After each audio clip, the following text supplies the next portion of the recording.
Freewell has sent me their Mist CPL filter, and in this video I'm going to share a POV I filmed in Osaka using it.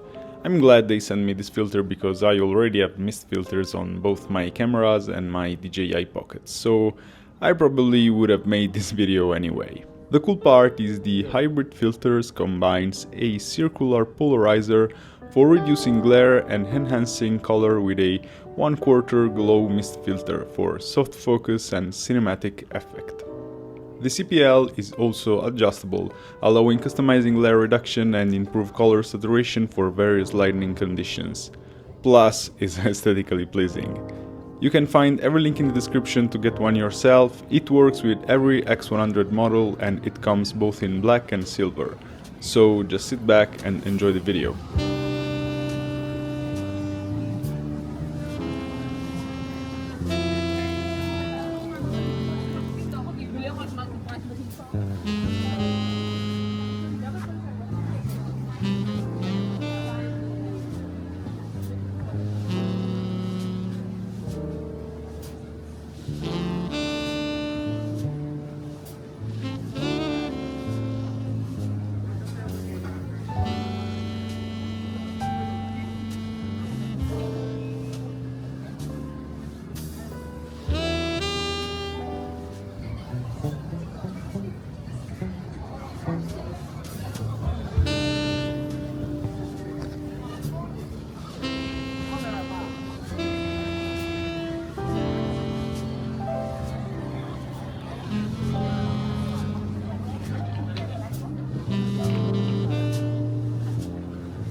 So guys, I really hope you enjoyed this night photography episode. Thanks again to Freewell for sending me this filter. It's super cool and it looks sick. In the description you will find every link you need for this one. Thanks for watching and I'll see you in the next one.